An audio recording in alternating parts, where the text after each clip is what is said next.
आङो लावख्रिगुरिनि जानानै आं बेखौ बुंगोन दिनै माने आंबो सासे गामिनिनो थागिबि सुबुं माने पाब्लिक हिसाबै आरो जोंनि लावख्रिगुरियाव 50 घर फेमिलि दंमोन मेन डिटेल्स हिसाबै आरो बुंनो थाङोब्ला जोंनि लावख्रिगुरिया दिनैसिम 6 बोसोर दैबानाजों लोमजायै रिलिफ थाबोनो गोनां जादों। थांनाय बोसोरफोराव जोंहा आसामनि CM सारबो फैदों बिनि सिगां फैदों दा बे समाव जेरैबायदि बाथ्रा खोथा होलांदों बेफोरो जोंनाव जेबो माने साक्सेसफुल जानाय जायाखै आनसाक्सेस आरो देग्लायबो बे बुब्लिखौनो नायै जों मिथिंगाजों नारसिनजानो गोनां जाबावदों। दैबानाया जोंखौ निज्राया बे भुटाननिफ्राय फैनाय निज्रा दैया ओरैबायदि खुरखादों देग्लाय सबसे माने 6 बोसोरनि गेजेराव देग्लाय देन्जारसिन जादों आरो बिनि गेजेराव जोंनाव 40% न'खरफोरा माने एखे दैजों खोबजानो गोनां जादों। दासिमबो नोंथांमोनहा जोंनि बे स्पटआव थांनानै नायोबा नुगोन आं बेखौ नोंथांमोननिसिम मिथिहोयो। दा बिनि थाखायनो जोङो बाहाय जोङो रिसन एसे एनै मोनदोंमोन सार्कोलनिफ्राय आरो जोंनो जायखि होफैया मानो जों त्रिपाल गांसे मोनदोंमोन। दा बेखौ मोननानै जोङो रिलिफबो थानो खाबु गैया जायगा गैया जों जेराव रिलिफ थाबाय थादोंमोन बेवहाय दैया लोमसावजोब्बाय। दा बे हिसाबै सावरायलायदों जों गामियावनो सावरायलायदोंमोन। दा गामियाव जेसेबां दैदेनगिरिफोर दं ज' जालायनानै रायलायनानै सावरायलायनायनि गेजेरजों बाहायथ' उसुबिदा जाबायबा जोंहा मोनसे दखल खालामखानाय एसे हा दङ ओरैनो ग्रेजिं लेन्ड सरकारि लेन्ड माने बाय फरेस्टनिनो हा जोंथ' फरेस्टनिनो हायावनो दं दासिमबो। दा बे हिसाबै बेवहाय थाहैलायथ'दिनि होननानै जोङो अनेक गिदिर गोलाव मानसिफोरनाव सोंदों EM सारनाव सोंहैदों आरो ओरै MLA साराबो फैदों। दा बेवहाय जोङो एसे फिसा मेसेज मोनदोंमोन जे डाइरेक्ट जोंनो डाइरेक्ट रिटेनलि होआखैब्लाबो भारबेलि हिसाबै जोंनो बुंनाय हिसाबै जोङो बे खोथा बाथ्राफोरखौनो लानानै जोङो बावहाय केम्प बहायफैदोंमोन।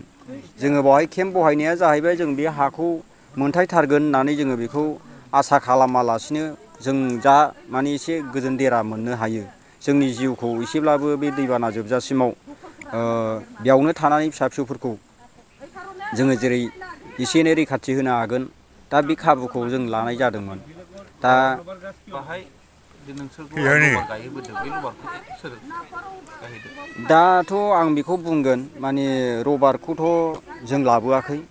दा लाबोनायनि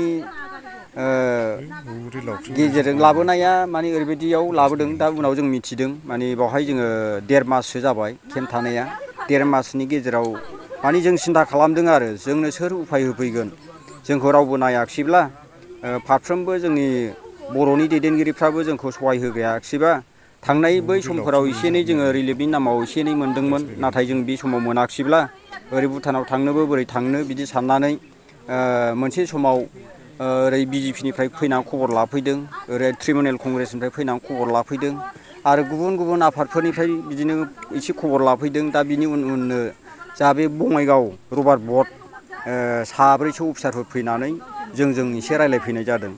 ओमफ्राय नोंसिनाव बिदि मोनसे प्रजेक्ट दङ दा बेखौ नोंसिनि बे एरियानि माखासे CSPR ग्रुपनि थाबायदोंमोन होननानै जों बेखौ खोनानो मोन्दोंमोन आरो जोङो बबेनि थाबायदों बेखौ जों मिथिया आरो जोंजों देखा दिखिबो गैया खालिल'नो जोङो नामखौ थांनानै नायदों ओमफ्राय नायनानै नुबाय बावहाय जों सासेबो सिनायनाय नाम गैयामोन।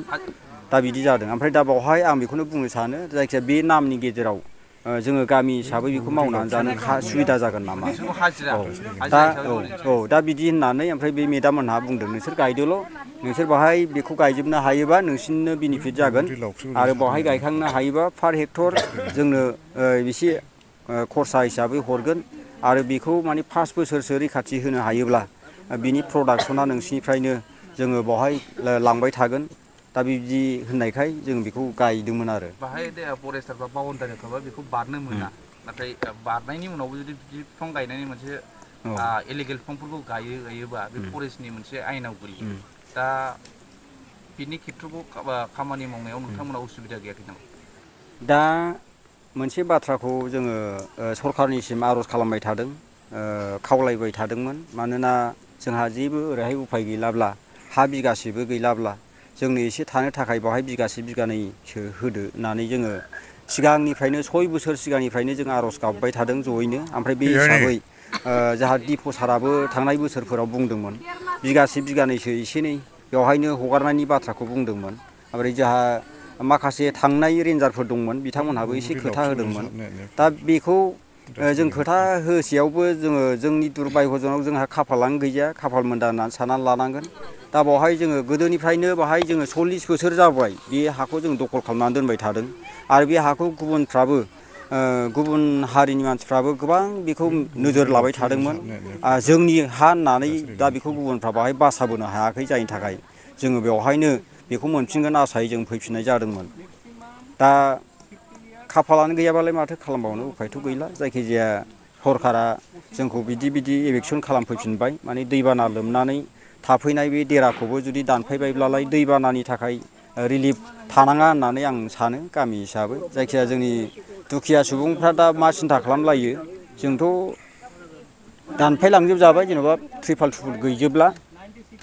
दा बेखिनि जाबाय आरो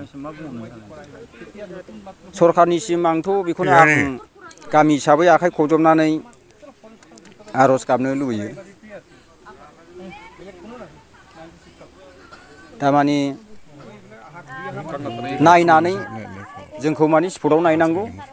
ओमफ्राय बिनि पारमानेन्ट सलुसन माने गोख्रों एखेबारे मोनसे प्रटेकसन जुदि होनानैब्लाबो जोंनो बिगासेसो न' लुनो हानाय मोनसे जायगा बेखौ होनो हायाब्लाबो जोंनो बिगासे बा बिगानै बबेबा मोनसे जायगा नायनानै जोंनो जुदि होयोब्ला खोब मोजां। आरो मोनसे बाथ्राखौ बुंगोन आं दिनै गामि हिसाबै जोंनाव